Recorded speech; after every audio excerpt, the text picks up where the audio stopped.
அனைவருக்கும் அன்பான வணக்கம். ரைட், வணிக கல்வி பாடத்தினுடைய கடந்த கால வினாபத்திரங்களினுடைய கலந்துரையாடல்கள் நடைபெற்று கொண்டிருக்கு. அதன் அடிப்படையில இன்றைய கிளாஸ்ல 2017ஆம் ஆண்டு ஆகஸ்ட் மாதம் நடந்த கல்வி பொதுத்தராதர உயர்தர பரீட்சையினுடைய வணிக கல்வி பாடத்துக்கான பேப்பர் என்ன மாதிரி வந்திருக்கு, அதுக்கு நாங்க எப்படி பதில் அளிக்க போறோம், அதே மாதிரி ஒவ்வொரு யூனிட்ல இருந்தும் கேள்விகள் எடுக்கப்படும் போது அந்த யூனிட்ல இருந்து எப்படியான ஒரு ஆதிக்கம் பேப்பர்ல காணப்படுகிறது, அதே மாதிரி 5 கேள்விகள், 5 விடைகள் தரப்படும் போது அந்த 5 விடைகள்ல சில கேள்விகளுக்கு 5 விடைகள்ல ஏதாவது ஒரு பதில் சரியானதாக காணப்படும். ஆனால் சில கேள்விகளுக்கு பாத்தீங்கன்னு சொன்னா தரப்படுகின்ற விடைகள் மிகச்சிறந்தது என்ற அடிப்படையிலையும் நீங்க தெரிவு செய்ய வேண்டியிருக்கும். என்றால் 5மே சரியானதாக காணப்படும். அதுல மிக பொருத்தமானது அல்லது மிகச்சரியானது ஆன்சரை நீங்க என்ன செய்ய வேண்டியிருக்கும், ஐடென்டிஃபை பண்ணி நீங்க விடை அளிக்க வேண்டியிருக்கும். எப்படி நாங்க இன்றைய ஃபுல் கிளாஸ்லயும் ஒரு எம்சிக்யூ பகுதியில நாங்க எப்படி விடையளிக்க போறோம் என்ற அடிப்படையில நாங்க என்ன செய்ய போறோம் அப்படின்னு சொன்னா பார்க்க போறோம். மொத்தமா எங்களால இன்றைய கிளாஸ்ல எவ்வளவு கவர் பண்ண முடியும்னு சொல்லி தெரியல. சோ முடிந்த அளவு நாங்க விஷயங்களை பார்ப்போம். டவுட்ஸ் இருக்கின்ற பட்சத்துல நீங்க கேட்டீங்கன்னு சொன்னா அதையும் நான் என்ன செய்வேன், உங்களுக்கு கிளியர் பண்ணி தருவேன். ரைட், சரி. இப்ப நான் அந்த பேப்பரை நான் உங்களுக்கு ஷேர் பண்றேன். உங்களுக்கு பார்க்கக்கூடிய மாதிரி இருக்கும்னு சொல்லி நான் நினைக்கிறேன். ரைட், இது உங்களுக்கு 2017ஆம் ஆண்டு ஆகஸ்ட் மாதம் நடைபெற்ற கல்வி பொதுத்தராதர உயர்தர பத்திர பரீட்சை வணிக பிரிவுல, அதுவும் வணிக கல்வியில. ரைட், உங்களோட வணிக கல்வி பாடத்தை பொறுத்தளவுல 32T அப்படின்னு தான் சொல்லுவாங்க. உங்களோட பாட இலக்கமாக அது காணப்படும். சோ முதலாவது பகுதியை நாங்க அணுக போறோம். ரைட், இதுல முதலாவது பகுதியில நீங்க பாத்தீங்கன்னு சொன்னா எல்லா வினாக்களுக்கும் இவ்வினாத்தாளிலே விடை அளிக்கலாம். அதே மாதிரி மேலே தரப்பட்டுள்ள இடைவெளியில் உமது சுட்டெண்ணை தெளிவாக எழுதணும். சோ சுட்டெண்ணுக்காக ஒரு குறிப்பிட்ட பகுதி தந்திருக்கிறாங்க. அதுல சரியான முறையில இதுல நாங்க இண்டெக்ஸ் நம்பர் எழுதி கொள்ளணும். அடுத்தது பாத்தீங்கன்னா 1 தொடக்கம் 30 வரை உள்ள வினாக்களுக்கு சரியான விடையை தெரிவு செய்து அதன் இலக்கத்தை தரப்பட்டுள்ள புள்ளிக்கோட்டின் மீது எழுதுக. உங்களுக்கு தெரியும், வளமையா நீங்க உங்களோட ஸ்கூல் பேப்பர்ஸ்லயும் நீங்க இதை ஹேண்டில் பண்ணிருப்பீங்க. உங்களுக்கு எக்ஸ்ட்ராவா ஒரு ஷீட் ஒன்று தருவாங்க பார்ட் 1க்கு. அதுல நீங்க புள்ளடி இடக்கூடிய மாதிரியான ஒரு அமைப்புல தான் காணப்படும். அது எப்படி புள்ளி நீங்க புள்ளடி இடணும் அப்படின்னு சொல்லி உங்களுக்கு சொல்லி தந்திருப்பாங்க. சோ தெரியாத பட்சத்துல நான் உங்களுக்கு சொல்லித்தரேன். அதுல பிரச்சனை ஒன்று இல்லை. சோ அதுல டவுட் இருக்கும்னா கட்டாயம் வந்து கேளுங்க, நான் சொல்லித்தரேன். Right, okay. அதே மாதிரி 31 தொடக்கம் 50 வரை உள்ள வினாக்களுக்கு சுருக்கமான விடைகளை தரப்பட்டுள்ள புள்ளிக்கோட்டின் மீது எழுதுக. அப்ப சுருக்கமான பதில் 31 இருந்து 50 வரையிலான பார்ட் 1ல இருக்கக்கூடிய கேள்விகளுக்கு நாங்கள் எழுத வேணும். அதே மாதிரி ஒவ்வொரு வினாக்களுக்கும் 2 புள்ளிகள் வீதம் வழங்கப்படும். அப்ப மொத்தம் 50 கேள்விகளுக்கு 100 மார்க்ஸ் பார்ட் 1ல உங்களுக்கு என்ன செய்ய போகுது, கிடைக்க போகிறது. அதே மாதிரி இந்த பேப்பரை பொறுத்தளவுல 2 மணித்தியாலங்களுக்கு உங்களுக்கு நடைபெறக்கூடிய மாதிரி இருக்கும். கூடிய பேசல நாங்க விஷயத்துக்கு வருவோம். ரைட், முதலாவது கேள்வியை நாங்க அணுகுவோம். ரைட், பின்வருவன மனித தேவைகள் மற்றும் விருப்பங்கள் தொடர்பிலான சில குணாதிசயங்கள் அல்லது குணாம்சங்கள் அல்லது பண்புகள் அப்படின்னு கேட்கலாம். ரைட், இது தந்திருக்கிறாங்க. அப்ப நாங்க முதல் கேள்வி எடுத்தோன்னு எம்சிக்யூல என்ன கேள்வி கேட்டிருக்கான்னு சொல்லி பார்த்துட்டு தான் மத்த டீட்டெயில்ஸுக்கு நாங்க என்ன செய்யணும், வர வேணும். அப்ப இங்க பாத்தீங்கன்னு சொன்ன பிள்ளைகள், ரைட், இங்க பாருங்க, இதுதான் அந்த கேள்வி. இந்த இருக்கிறது தான் கேள்வியாக காணப்படும். இதுக்கு பிறகுதான் நாங்க மத்த டீட்டெயில்ஸ் எல்லாம் பார்க்க வேண்டியிருக்கும். அப்ப முதலாவது பாருங்க, மேலே தரப்பட்டுள்ளவற்றுள் மனித விருப்பங்கள் குணாதிசயங்களை மட்டும் கொண்டுள்ள தொகுதியை தெரிவு செய்க. அப்ப நீங்க நல்லா பார்க்கணும், இங்க என்ன கேட்டிருக்காங்கன்னு சொன்னா மனித விருப்பங்களுக்கான குணாதிசயங்களை மட்டும். அப்ப இங்க தேவைக்கானதும் இங்க தந்திருக்கிறாங்களாம், அதே மாதிரி விருப்பங்களும் தந்திருக்கிறாங்களாம். இதுல நாங்க கண்டுபிடிக்க வேண்டியது மனித விருப்பங்களுக்குரியது மட்டும். ரைட், அப்ப இதுக்கு நாங்க என்ன செஞ்சிருக்கோம், மனித தேவைண்டா என்ன, விருப்பம்டா என்ன, அதனுடைய பண்புகள் என்ன, அது ரெண்டுக்கும் இடையிலான வேறுபாடு என்னன்னு சொல்லி எங்களுக்கு தெரிந்திருத்தல் வேண்டும். ரைட், அப்ப நாங்க அந்த விஷயத்தையும் கொஞ்சம் என்ன செய்வோம் பார்ப்போம். ரைட், உங்களுக்கு நான் ஷேர் பண்றேன். இங்க உங்களுக்கு பார்க்கக்கூடிய மாதிரி இருக்கும். ரைட், முதலாவது பாருங்க, மனித தேவை என்று சொன்னா என்ன? ஒவ்வொரு மனிதனாலும் உயிர் வாழணும்னா கட்டாயம் பூர்த்தி செய்ய வேண்டியவைதான் தேவை. சோ உணவு, உடை, உறையுள், சுகாதாரம், பாதுகாப்பு, கல்வி அப்படின்னு சொல்லிட்டே போகலாம். அதே மாதிரி விருப்பம் என்று சொல்றது அந்த மனித தேவையை பூர்த்தி செய்யறதுக்காக நான் பயன்படுத்துகின்ற பல்வேறு வழிமுறைகள் அல்லது வழிகளாக காணப்படும். இப்ப உணவுன்னு சொன்னா எங்களுக்கு இடியப்பம், பிட்டு, ரொட்டி. உடைனா டிஷர்ட், ட்ரௌசர், சாரன். அதே மாதிரி உறையுள்னு சொன்னா மாடி வீடு, தொடர் மாடி வீடு, குடிசை வீடு. இப்படி சுகாதாரம்டா சுதேச வைத்தியம், மருந்தகம் மூலமாக. அதே மாதிரி பாத்தீங்கன்னு சொன்னா அரச வைத்தியசாலை, தனியார் வைத்தியசாலை இப்படின்னு வரும். பாதுகாப்புங்கக்குள்ள உங்களோட தொழில் உங்களுக்கு ஒரு பாதுகாப்பு, உங்களோட பெற்றோர் பேரண்ட்ஸ் வந்து ஒரு பாதுகாப்பு, உங்களுடைய பாதுகாவலர் ஒரு பாதுகாப்பு. ரைட், எப்படி நாங்க சொல்லிட்டே போகலாம். ரைட், அப்ப அந்த விடயத்தை நான் அதிகமாக உங்களுக்கு சொல்லித்தர தேவையில்லை, உங்களுக்கு தெரிஞ்சிருக்கு. சோ இங்க நாங்க தேவைக்கும் விருப்பத்துக்கும் இடையிலான வேறுபாட்டுக்கு முதல் அது இரண்டுக்கும் இடையிலான பண்புகள் என்னன்னு சொல்லி தெரிஞ்சுதுன்னா அதை நாங்க ஒப்பிட்டு எழுதினோம்னா அதுதான் வேறுபாடுன்னு உங்களுக்கு தெரியும். சோ தேவைங்கிறது என்னது? ஒரு வரையறுக்கப்பட்டதாக காணப்படும். ஏன் வரையறுக்கப்பட்டது? அது ஒரு குறிப்பிட்ட அளவுதான் காணப்படும். விருப்பம்ங்கிறது என்ன? அது அந்த தேவையை பூர்த்தி செய்யறதுக்கான பல்வேறு வழிமுறைகள். அப்ப அது நிறைய வழிமுறைகள் இருக்கு. ஆகவே அது வரையறுக்கப்படாததாக காணப்படும். அதே மாதிரி தேவை அத்தியாவசியமானது, எஸ், ஏன்னா உயிர் வாழ்றதுக்கு அத்தியாவசியமானது. விருப்பம் அப்படி இல்லை, அத்தியாவசியமற்றது. என்று சொன்னா உங்களுக்கு பசிக்குது, பால் இல்லாட்டி பிட்டு, இடியப்பம் இல்லாட்டி தோசை. ரைட், அப்ப அது அத்தியாவசியம் இல்லை. அதை திண்டாத்தான் என்ன செய்யலாம், உயிர் வாழணும் என்று சொல்லி இல்ல. உங்களுக்கு ஆப்ஷன்ஸ் என்ன இருக்கு? விருப்பத்துல இருக்கு. அப்ப அது அத்தியாவசியமற்றது. தேவை பொதுவானது. தேவை எப்படி பொதுவானது? எல்லாருக்கும் ஒண்ணுதான். உங்களுக்கும் பசிக்கும், எனக்கும் பசிக்கும், அவருக்கும் பசிக்கும், இவருக்கும் பசிக்கும், எல்லாருக்கும் பசிக்கும். ஆனா விருப்பம்ங்கிறது அப்படி இல்லை, பல்லினத்தன்மை கொண்டது. ஆளுக்கு ஆள் வேறுபடும். எப்படி சொல்றீங்க? ஏன்னா எனக்கு பசிக்குது, உங்களுக்கும் பசிக்குது. ஆனா உங்களுக்கு விருப்பம் வேற, எந்த விருப்பம் வேற. அப்ப அது ஆளுக்கு ஆள் வேறுபடும், பல்லினத்தன்மை கொண்டதாக காணப்படும். அடுத்தது பாத்தீங்கன்னு சொன்னா தேவை பிறரால தூண்ட முடியாது. ஏன் தூண்ட முடியாது? உணவு உங்களுக்கு பசிச்சா தான் சாப்பிடலாம். ரைட், உங்களுக்கு தூக்கம் வந்தா தான் தூங்கலாம். ரைட், உங்களை ஃபோர்ஸ் பண்ணி அதை செய்ய வைக்க முடியாது. அதே மாதிரி விருப்பத்தை பாத்தீங்கன்னா பிறரால் தூண்டப்பட முடியும். ஒரு விளம்பரம் ஒன்று காட்டிட்டாங்கன்னா, இப்ப உங்களுக்கு ஒரு டூத் பேஸ்ட் ஒன்று வாங்கணும். ரைட், உங்களுக்கு பல்லு தீட்டணும், அதுக்கு டூத் பேஸ்ட் ஒன்று வாங்கணும். அப்ப உங்களுக்கு பல்வேறு விதமான விருப்பங்கள் இருக்கு. குளோகாட்டா இருக்கலாம், கோல்கேட்டா இருக்கலாம், இந்தியாவினுடைய தயாரிப்பு, சுப்பிரிவிக்கியா இருக்கலாம், அல்லது வேற வேற சிக்னலா இருக்கலாம். அப்படி நிறைய இருக்கும். ஆனா உங்களோட விளம்பரத்துல என்ன விஷயங்களை உங்களுக்கு கொண்டு வராங்களோ, இதை தீட்டினா உங்களோட பல்லு வந்து நல்லா கிளீன் ஆகும், அதே மாதிரி உங்களோட எனாமல் வந்து பலப்படுத்தப்படும், அதே மாதிரி உங்களோட பல் இல்ல இருக்கக்கூடிய பிரச்சனைகள் எல்லாம் நீங்கும் அப்படின்னு சொல்லி விளம்பரப்படுத்தினாங்கன்னா அந்த விளம்பரத்தினூடாக என்ன செய்யலாம்? உங்களோட விருப்பத்தை தூண்டலாம். ரைட், இதுதான் விஷயம். அடுத்தது பாருங்க, முதன்மையானது தேவை. ஏன்னா தேவை வந்தது பிறகுதான் அதை பூர்த்தி செய்யறதுக்கான பல்வேறு வழிமுறைகளை தேடுவீங்க. அது விருப்பம். சோ தேவை முதன்மையானது, இரண்டாம் நிலையானது விருப்பம். அதே மாதிரி தேவையை பாத்தீங்கன்னா சமூக சக்திகளால மாற்றம் அடையாது. எப்படி சமூக சக்தின்னு சொல்றோம்? இப்ப உதாரணத்துக்கு பாத்தீங்கன்னா மத ரீதியான நம்பிக்கையின் அடிப்படையில் முஸ்லிமாக்கள் என்ன செய்ய மாட்டாங்க, இந்த போக்குன்னு சொல்லக்கூடிய பன்றி இறைச்சி சாப்பிட மாட்டாங்க. சோ அவங்களுடைய மதத்துல அதை தடை செஞ்சிருக்கிறாங்க, ஹராம்னு சொல்லிட்டு. அதே மாதிரி ஒரு சில சமயங்கள்ல இதை செய்ய வேணாம்னு சொல்லி இருப்பாங்க. அது உங்களோட தேவையா இருந்தாலும் நீங்க என்ன செய்ய மாட்டீங்க, அதை செய்ய மாட்டீங்க. அப்ப அது வந்து சமூக சக்திகளால தேவை மாற்றம் அடையாது. ஏன்? உங்களுக்கு அது அத இருக்காது, அந்த தேவை உங்களுக்கு வேணாம்னு சொல்ல இயலாது. ஏன்னா உங்களுக்கு தேவை வேணும்னா வேணும்.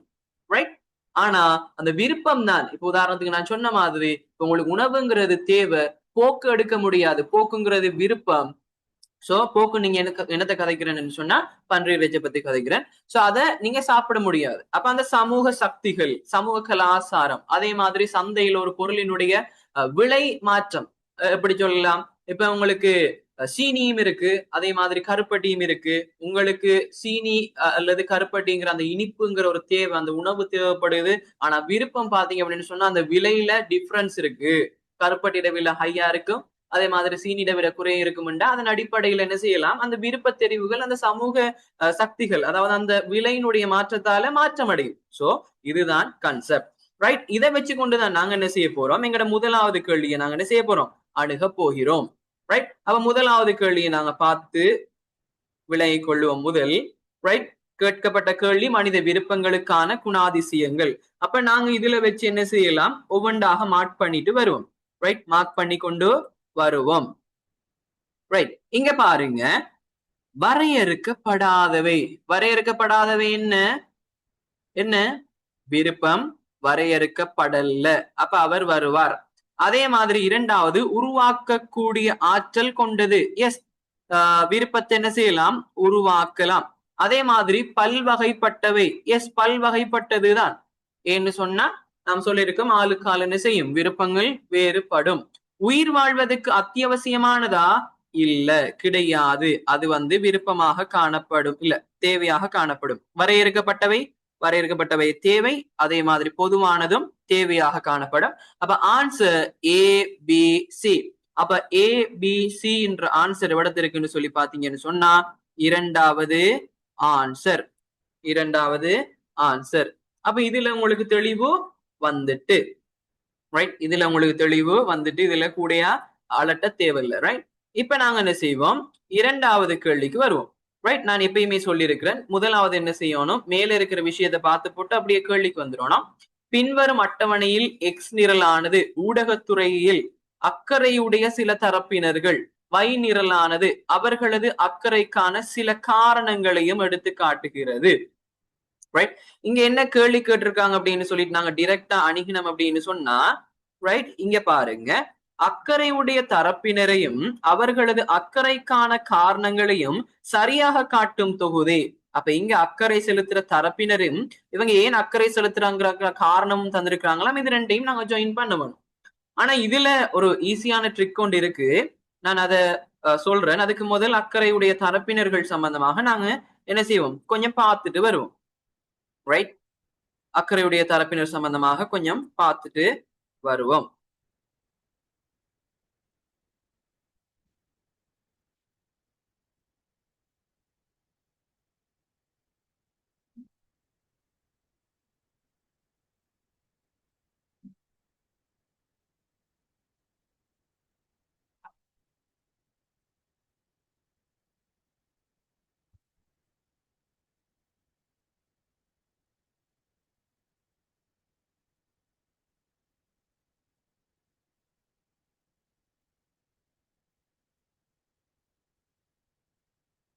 ரைட், இப்ப நான் உங்களுக்கு ஷேர் பண்றேன், உங்களுக்கு பார்க்கக்கூடிய மாதிரி இருக்கும். ரைட், இங்க பாருங்க, இங்க பாத்தீங்கன்னா உங்களுக்கு விளங்கும். வணிக சூழலை பார்த்தோம்னா இரண்டு சூழல்கள் உண்டு, அகச்சூழல், இன்னொன்று புறச்சூழல். அதுல அகச்சூழலை உரிமையாளர், முகாமையாளர், ஊழியர்கள், நிறுவன கலாச்சாரம், நிறுவன கட்டமைப்பு, நிறுவனத்தினுடைய வளங்கள் அப்படின்னு சொல்லி நாங்க பிரிப்போம். இதுல உரிமையாளரை அக்கறை செலுத்துவாரு என்று சொன்னா அவருடைய இலாபத்தை அதிகரிக்க வேணும். ரைட், அதே மாதிரி அவருடைய எஸ், அதுதான் மெயினாக இருக்கும், அவருடைய இலாபத்தை அதிகரிக்க வேணும். அதே மாதிரி நிறுவனத்துல காணக்கூடிய வளங்களை வினைத்திறனான முறையில என்ன செய்யணும், பயன்படுத்தணும் என்ற விஷயமாக இருக்கும். அதே மாதிரி முகாமையாளரும் அதே மாதிரியான ஒரு நோக்கம். ஊழியர்களை பொறுத்தவன் வரையில பாத்தீங்கன்னு சொன்னா அவர் நியாயமான சம்பளத்தை பெற்றுக்கொள்ளணும். அதே மாதிரி தொழில் பாதுகாப்பு இருக்கணும். நிறுவன கலாச்சாரத்தை பொறுத்தளவுல நிறுவனத்துல ஒவ்வொரு விதமான கல்ச்சர் பின்பற்றுவாங்க. ரைட், இப்படியான ஆடை அமைப்பு, இப்படியான ஒரு கட்டமைப்புல இருக்கணும் என்று சொல்லிட்டு, சோ நிறுவன கட்டமைப்பு கலாச்சாரம் அந்த மாதிரியும் வளங்கள், தேவையான வளங்கள் காணப்படுறது சோ முக்கியமாக காணப்படும். இது அகச்சூழலாக காணப்படும். புறச்சூழலை பாத்தீங்கன்னு சொன்னா வேலை சூழல். வேலை சூழலுக்கு அந்நிய சூழல், காரிய கர்ம சூழல் என்று சொல்லிலாம் பேர் இருக்கு. சோ வாடிக்கையாளர் அல்லது நுகர்வோர், வழங்குனர், போட்டியாளர், சந்தையில் பிரவேசிக்க எதிர்பார்க்கும் புதிய வணிகர், அதே மாதிரி பிரதியீட்டு பொருள் உற்பத்தியாளர். சோ வாடிக்கையாளர் அல்லது நுகர்வோர் என்று சொன்னா அவங்களோட பொருளை பெற்று பயன்படுத்துறவங்க. வழங்குனர் என்று சொன்னா பொருட்களை உற்பத்தி செய்வதற்கான மூலப்பொருட்கள் அல்லது வளங்களை வழங்குறவங்க. போட்டியாளர்னா நீங்க என்ன உற்பத்தி செய்யறீங்களோ அல்லது என்னத்தை நீங்க விற்பனை செய்றீங்களோ அதே ப்ராடக்டை உற்பத்தி செய்யறவங்க அல்லது விற்பனை செய்யறவங்க தான் என்னவா இருப்பாங்க, போட்டியாளர்களா இருப்பாங்க. உதாரணத்துக்கு நீங்க கார் விற்பனை செய்றீங்கன்னா அடுத்த கார் விற்பனையாளர் ஒருத்தர் உங்களுக்கு ஒரு போட்டியாளரா இருப்பார். சந்தையில் பிரவேசிக்க எதிர்பார்க்கும் புதிய வணிகர்கள் உங்களுக்கான வேலை சூழலா இருக்கும். ஏன்னா அவங்க நுழைஞ்சாங்கன்னு சொன்னா சில மாற்றங்கள் சந்தையில வரக்கூடிய சாத்தியம் இருக்கு. அதனால அது புறச்சூழல் காரணிகளாக உங்களோட வாய்ப்பு அச்சுறுத்தலுக்கு அது ரீசனாக காணப்படும். அப்ப அகச்சூழல்ல பலவீனமும் புறச்சூழலை பொறுத்தளவுல வாய்ப்பும் அச்சுறுத்தலும் காணப்படும். அது உங்களுக்கு முதல்ல தெரிஞ்சிருக்கணும். அடுத்தது பார்ப்போம். இங்க பிரதியீட்டு பொருள் உற்பத்தியாளர். இப்ப உதாரணத்துக்கு நீங்க சீனியை உற்பத்தி செய்றீங்கன்னு சொன்னா பிரதியீட்டு பொருளான கருப்பட்டியை உற்பத்தி செய்யலாம் அல்லது சர்க்கரை கட்டியை உற்பத்தி செய்யலாம். அப்படி ரைட். அப்ப இந்த அதாவது இது இல்லாட்டி இதை பயன்படுத்தலாம் என்ற அடிப்படையில ஒரு பொருளுக்கு பிரதியீடான பொருளை உற்பத்தி செய்யக்கூடியவங்க வேலை சூழல் அல்லது அந்நிய சூழல் அல்லது காரியகர்ம சூழலுக்குள்ள வருவாங்க. அடுத்தது பாத்தீங்கன்னா பொது பேரின சூழல்னு சொல்லுவாங்க. புறச்சூழலை ரெண்டா வகைப்படுத்தும் போது ரைட், பொது பேரின சூழலுக்குள்ள பொருளாதார சூழல், அரசியல் சூழல், சட்டம், தொழில்நுட்பம், மக்கள், அதே மாதிரி இயற்கை சூழல், சமூக கலாச்சார சூழல், பூகோள சூழல், இதெல்லாம் ஆழமாக நாங்க பார்க்க வேண்டிய அவசியம் இல்லை, உங்களுக்கு தெரிஞ்சிருக்கும். இது ஒரு ரீகப் மாதிரி தான் நான் இங்க என்ன செய்யறேன் உங்களுக்கு விளங்கப்படுத்துகிறேன்.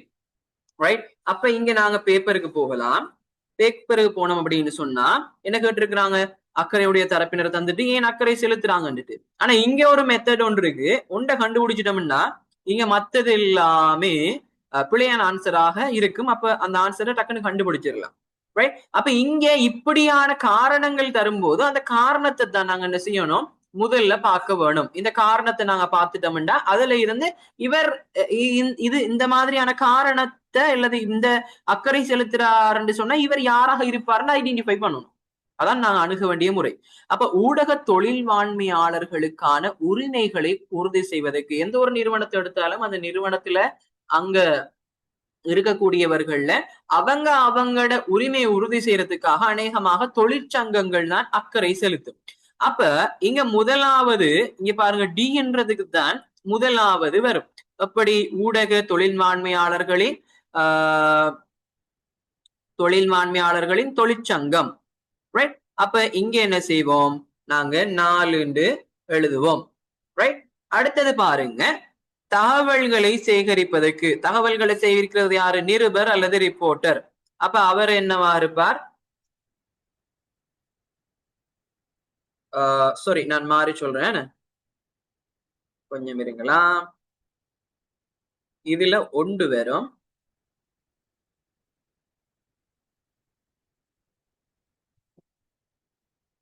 இதுல ஒன்று வரும், நிருபருக்கு 2 வரும்.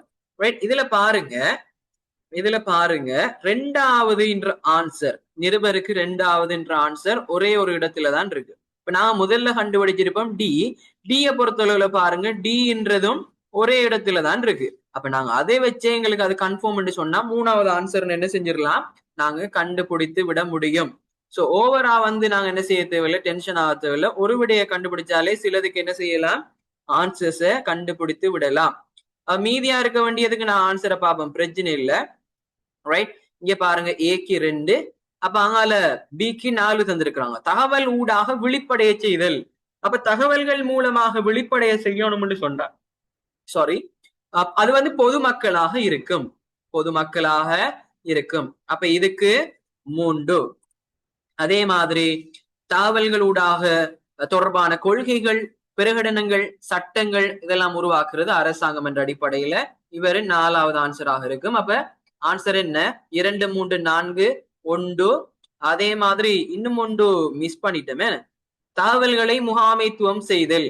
அப்ப 4 கொஞ்சம் இருங்க, மாறி மாறி போடுபடுதுன்னு நினைக்கிறேன்.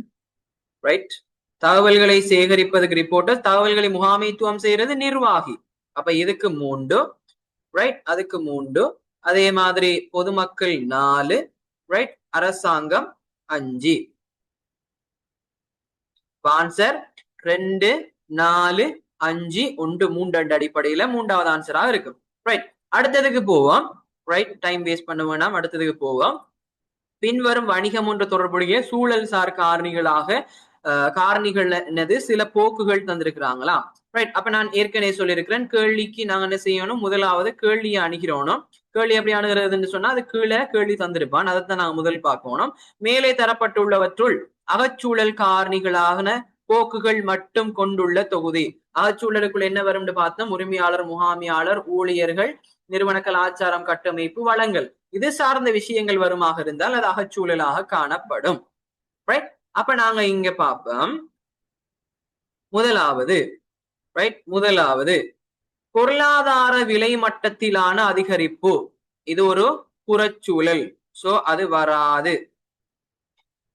தொழில் தருணர் தொழில் பெறுநர் முரண்பாடுகளில் அதிகரிப்பு, அகச்சூழல், ஊழியர்கள் அதே மாதிரி உரிமையாளர்களுடைய இடையிலான ஒரு பிரச்சனை. போட்டியில் அதிகரிப்பு, போட்டியில் அதிகரிப்பு. அப்ப போட்டியாளர்கள் எங்க வரும்? புறச்சூழலுக்குள்ள வரும். அப்ப புறச்சூழல் அது வருமா? வராது. அதே மாதிரி தொழில் பெறுநரின் திரும்பலில் குறைவு, தொழில் பெறுநர் அவருடைய திரும்பலில் ஒரு குறைவு. அதாவது தொழில் பெறுநர் யாரு? ஊழியர்கள்.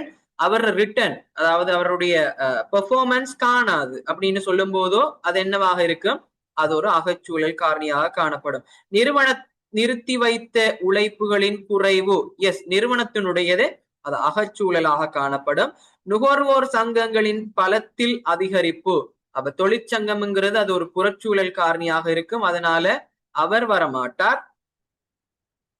ரைட். மூலப்பொருட்கள் வீணாகுவதில் குறைவு, அப்ப மூலப்பொருட்கள் அல்லது வளங்கள் எதுவாக இருக்கும்? அகச்சூழல் என்று சொல்லி பார்த்திருக்கேன். சோ அவர் வருவார். வயது முதிர்ந்தோர் சனத்தொகையில் அதிகரிப்பு, அது ஒரு புறச்சூழல் காரணியாக காணப்படும் சொல்லி உங்களுக்கு என்ன செஞ்சிருக்கும்? தெரிந்திருக்கும். அப்ப ஆன்சரை பாருங்க. பி, டி, இ, ஜி. பி, டி, இ, ஜி அப்படிங்கிறது எத்தனையாவது ஆன்சர்? 4வது ஆன்சராக காணப்படும். 4வது ஆன்சராக காணப்படும். இப்படித்தான் அடையாளம் காண்ற. ரைட். இப்ப நாங்க என்ன செய்வோம்?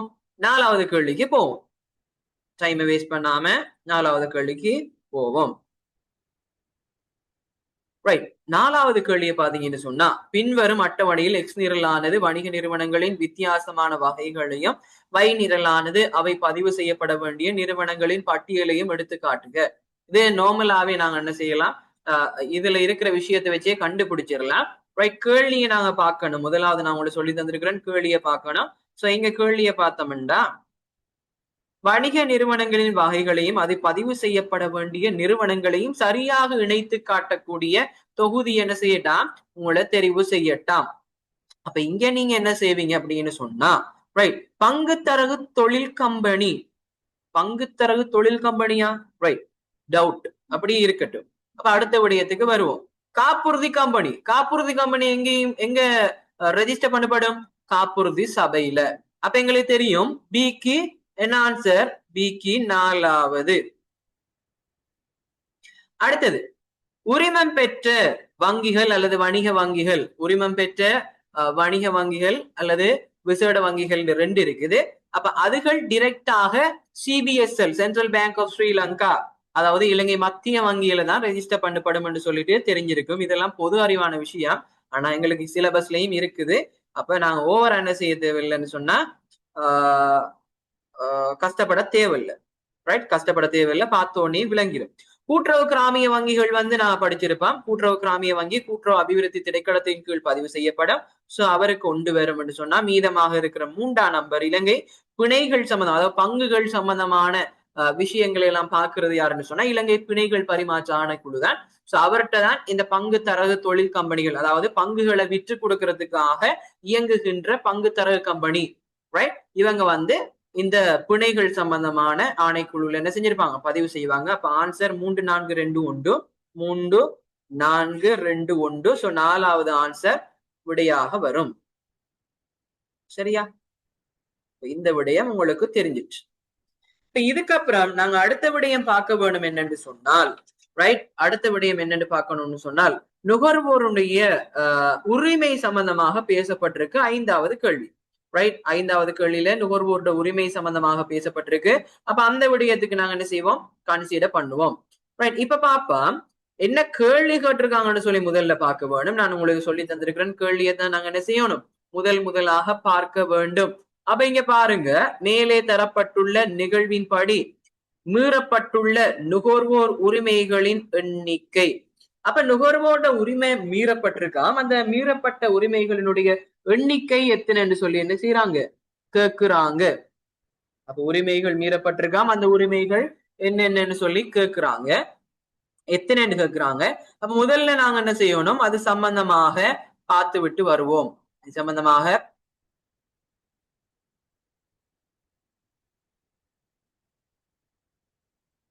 ரைட், அது சம்பந்தமாக பார்த்து விட்டு வருவோம். நான் ஸ்கிரீன் ஷேர் பண்றேன்.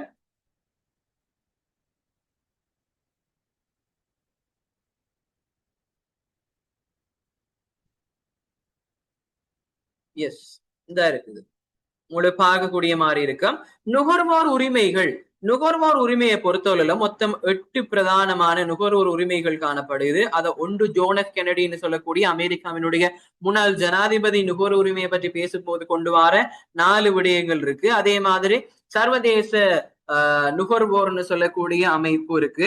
சோ அந்த அமைப்பின் 4 விஷயங்களை கொண்டு வராங்க. சோ அதன் அடிப்படையில எங்களுக்கு நுகர்வோர் உரிமைகள் சம்பந்தமாக தெரிந்திருத்தல் வேண்டும்.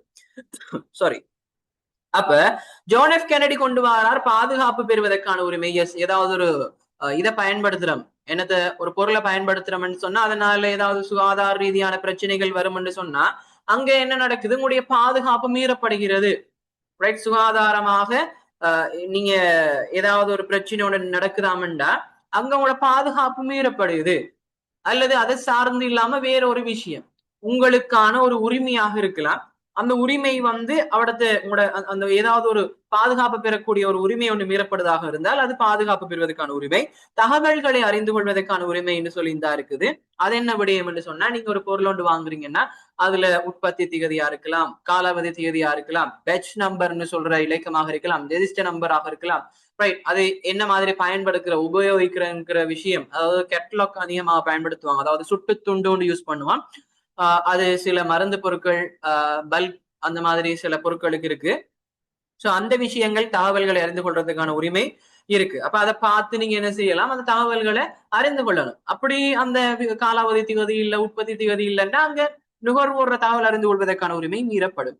தெரிவு செய்வதற்கான உரிமைன்னா, நீங்க ஒரு பொருளை போயிட்டு நீங்க ஒரு கடையில கேட்குறீங்க, எனக்கு க்ளோ கார்ட் வேணும், அவர் சிக்னலை தூக்கி தாரார். அப்ப உங்களோட தெரிவு என்ன செய்யப்படுது, அங்க மீறப்படுது. நீங்க போயிட்டு கடையில ரோல்ஸ் கேக்குறீங்க, ரைட், அவர் பலவந்தமாக ரோல்ஸ் எல்லாம் தர இயலாது, இந்தாங்க இதை எடுத்துட்டு போங்க, ஏன்னா அவர் கடையில சிக்கன் ரொட்டி விக்கல, அப்ப இதை எடுத்துட்டு போங்கன்னு சொல்ற. அப்ப அப்படி உங்களோட தெரிவு செய்யறதுக்கான உரிமை என்ன செய்யலாம், அவரு மீற இயலாது.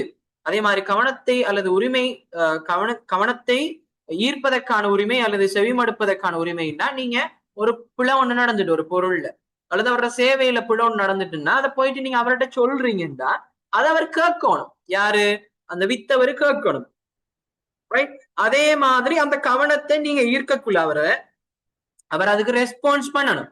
இல்ல எனக்கு சொல்ல இயலாது, அதை பத்தி எனக்கு தெரியாது, ரைட், அது எனக்கு தெரியாது, அது எந்த பிரச்சனை இல்லை, அதெல்லாம் மாத்தி தர இயலாது அப்படின்ற விஷயங்கள் எல்லாம் அவரு நீங்க கவனத்தை ஈர்க்கும் போது அதை கேட்கலன்னா அவர உங்களோட செவிமடுக்கிறதுக்கான உரிமை, அதாவது அவர கவனத்தை நீங்க ஈர்த்திருக்கிறீங்க, ஆனா அவரு என்ன செய்யல, அவரு அதுக்கு உடன்பாடு இல்லைங்கிற பட்சத்துல நீங்க அந்த உரிமை உங்களுக்கு மீறப்படுதுன்னு சொல்லலாம். அதே மாதிரி சில சர்வதேச நுகர்வோர் சொல்ற அடிப்படை தேவைகளை பூர்த்தி செய்வதற்கான உரிமை பொதுவா அடிப்படை உணவு, உறையுள் இந்த மாதிரியான விஷயங்களை நீங்க என்ன செய்யணும், உங்களுக்கு அடிப்படை தேவையெல்லாம் இருக்கும், அதை பூர்த்தி செய்யறதுக்கு உங்களுக்கு உரிமை இருக்கு. சோ உங்களை யாரும் தூங்கியலான்னு சொல்ல இயலாது, சாப்பிட இயலாதுன்னு சொல்ல இயலாது, வற்புறுத்தி அப்படி செய்ய முடியாது. அதே மாதிரி சுகாதாரமான சூழலில் வாழ்வதற்கான உரிமைன்னா, இப்ப நீங்க ஒரு கம்பெனி ஒன்று இருக்கிற, ஒரு ஃபேக்டரி ஒன்று, கெமிக்கல் கம்பெனி ஒன்று இருக்கிற இடத்துல இருக்கீங்க. சோ அவங்க தேவையற்ற கழிவுகள், தேவையற்ற விஷயங்கள் எல்லாம் பக்கத்துல கொட்டுறாங்க அல்லது ஆறோட கலக்குறாங்க அப்படின்ற பட்சத்துல அங்க சுகாதாரமான சூழல்ல வாழ்றதுக்கான மனித உரிமை மீறப்படுகிறது. அப்ப அந்த விடயத்தை நீங்க பார்க்கணும். அதே மாதிரி நுகர்வோர் கல்விக்கான உரிமைன்னா, ஒரு பொருள் சம்பந்தமாக நீங்க எல்லா விடயங்களும் தெரிஞ்சிருக்கணும். ஒரு சந்தை சம்பந்தமாக ஒரு விடயம் தெரிஞ்சிருக்கணும், சந்தைப்படுத்தல் சம்பந்தமாக ஒரு விடயம் தெரிஞ்சிருக்கணும். அதே மாதிரி பொதுவான ஏதாவது ஒரு கல்வி சம்பந்தமாக நீங்க அந்த கல்வியை பெற்றுக்கொள்றதுக்கான ஒரு உரிமை இந்த நாட்டுல உங்களுக்கு இருக்கணும், இந்த உலகத்துல உங்களுக்கு இருக்கணும்னு சொல்லிட்டு சர்வதேச நுகர்வோர் சொல்றாங்க. அதே மாதிரி இழப்பீட்டினை பெற்றுக் கொள்வதற்கான உரிமை, அது பொதுவா ஏதாவது ஒரு ஃபால்ட் ஒண்ணு நடக்குது அப்படின்னு சொன்னா, அப்ப பொருள் விற்கக்குள்ளேயோ சேவையில ஏதோ பிரச்சனை வருதுன்னா அதுக்கு நஷ்ட ஈடு கொடுக்கணும். இயலாதுன்னு சொல்லித்தர மறக்க இயலாது. சோ அதன் அடிப்படையில அந்த விடயம். அதே மாதிரி சர்வதேச நுகர்வோர் தினம் மார்ச் 15ஆம் தேதியும், சர்வதேச கட்டளைகள் தினம் அக்டோபர் 14ஆம் தேதியும், சர்வதேச உணவு தினம் அக்டோபர் 16ஆம் தேதியும் கொண்டாடப்படுகிறது. இது சில நேரங்கள்ல பொது அறிவு போன்று அந்த இடைவெளி நிரப்புற அந்த அந்த பாட்டுல உங்களுக்கு பார்ட் 1ல கேட்கப்படலாம். சோ நோட் பண்ணி வைக்கிறேன்னா நோட் பண்ணி வச்சுக்கொள்ளுங்க. நாங்க என்ன செய்வோம், பேப்பருக்கு போவோம். இதை வச்சுக்கொண்டு உங்களுக்கு டக்குன்னு ஆன்சர் பண்ண முடியும். ரைட், அப்ப இங்க பாருங்க, வாடிக்கையாளர் ஒருவர் குறித்த பண்டக்குறியை கொண்ட தகரத்தில் அடைக்கப்பட்ட உணவுப் பொருள் ஒன்றை வணிகரிடம் கேட்ட போது அவர் வித்தியாசமான பண்டக்குறி, அப்ப அவர்கிட்ட நீங்க டயமண்ட் ஏதாவது ஒரு ஒரு ஒரு மீன் டின் ஒன்று கேட்குறீங்க, அவர் வேற ஏதோ அவருக்கு தெரிஞ்ச ஏதோ ஒரு பேர்ல அல்லது அவர்கிட்ட ஸ்டாக்ல அதிகமா இருக்கக்கூடிய அந்த வித்தியாசமான பேர் பண்டக்குரிய கொண்ட தகரத்தில் அடைக்கப்பட்ட உணவு உங்களுக்கு தாராருன்னு சொன்னா உங்களோட தெரிவு என்ன செய்யப்படுது, அங்க மீறப்படுகிறது. ரைட். அப்ப அந்த அந்த உங்களோட தெரிவு செய்வதற்கான உரிமை மீறப்படுது. ரைட். பொருள் ஒன்றை வழங்கினார். அந்த உற்பத்தி பொருளின் உள்ளடக்கியுள்ள பொருட்கள் பற்றி அதன் சுட்டு துண்டின் மீது எதுவும் குறிப்பிடப்படவில்லை. அப்ப சுட்டு துண்டுண்டா கேட்லாக் அல்லது முன்னுக்கு இருக்கிற அந்த ஒட்டப்பட்டிருக்கின்ற உரையில எந்த விஷயமும் குறிப்பிடலையா. அப்ப உங்களோட தகவல்களை பெற்றுக்கொள்றதுக்கான உரிமை மீறப்படுகிறது. வாடிக்கையாளர் அது பற்றி வணிகரிடம் விசாரித்த போது அவர் அதனை கருத்தில் கொள்ளவில்லை. அப்ப அவரை செவி மடுப்பதற்கான உரிமை அல்லது கவனத்தை ஈர்ப்பதற்கான உரிமை அங்க மீறப்படுகிறது. அப்ப 1 2 3 3 ஆகும். இரண்டாவது ஆன்சர். அப்ப இந்த விடயங்களை நீங்க என்ன செஞ்சிருக்கணும், தெரிந்திருத்தல் வேண்டும். ரைட். இவ்வளவு விடயமும் நாங்க பார்த்திருக்கிறோம். இன்னும் நாங்க அடுத்தடுத்த கேள்விகள் பார்க்கணும். ரைட். 6வது கேள்வி வணிகத்தினுடைய அமைப்புகள், வணிக அமைப்புகள் சம்பந்தமான விஷயங்கள். அப்ப நாங்க அதை ஆழமா பார்க்கணும். அதுல பங்குடைமைண்டா என்ன, வரையறுக்கப்பட்ட பொது கம்பெனிண்டா என்ன, தனி உடைமை, பங்குடைமை, சோ அதே மாதிரி கூட்டுறவு சங்கங்கள்னா என்ன, இன்னும் நிறைய வணிக அமைப்புகள் இருக்கு. அதுகள் எல்லாம் என்னன்னு சொல்லி நாங்க பார்த்தா தான் இதுகளுக்கு நாங்க என்ன செய்யலாம், விடையடையக்கூடிய மாதிரி இருக்கும். சோ அதை நாங்க என்ன செய்வோம், அடுத்த கிளாஸ்ல பார்ப்போம். ரைட். இதுல ஏதாவது உங்களுக்கு டவுட் இருக்குமான்னு சொன்னா கட்டாயம் என்ன செய்யுங்க, கேட்டுக்கொள்ளுங்க. தெளிவுபடுத்துறதுக்கு நான் ரெடியாக இருக்கிறேன். சோ நான் நினைக்கிறேன் இன்னைக்கு பார்த்து இந்த 5 கேள்விகளும் அதே மாதிரி இந்த யூனிட் சம்பந்தமான விஷயங்களும் உங்களுக்கு தெளிவாக இருந்திருக்கும்னு சொல்லி நினைக்கிறேன். இன்னும் தெளிவு வேணும் என்ற பட்சத்துல நாங்க என்ன செய்வோம், நாங்க இன்னும் நிறைய படிப்போம். சோ குறைஞ்ச காலம் தான் இருக்கு. சோ உங்களுடைய காலத்தை இன்னும் எஃபிஷியன்டாக பயன்படுத்திக் கொள்ளுங்க. கட்டாயம் என்ன செய்யலாம், வணிக கல்வி பாடத்துல நீங்க என்ன செய்யலாம், அது கூடிய புள்ளிகளை பெற்று A+ சித்திய பெறக்கூடிய மாதிரி இருக்கும். உங்களுக்கு இருக்கிற டவுட்ஸ் எல்லாம் நான் உங்களுக்கு கிளியர் பண்ணி தருவேன். ரைட். ஓகே ஸ்டூடெண்ட்ஸ், அப்ப இன்னைக்கு ஜாயின் ஆகின எல்லா பிள்ளைகளுக்கும் தேங்க்யூ. நாங்க என்ன செய்வோம், இன்னும் ஒரு கிளாஸ்ல உங்களை மீட் பண்றேன். Okay, thank you, see you.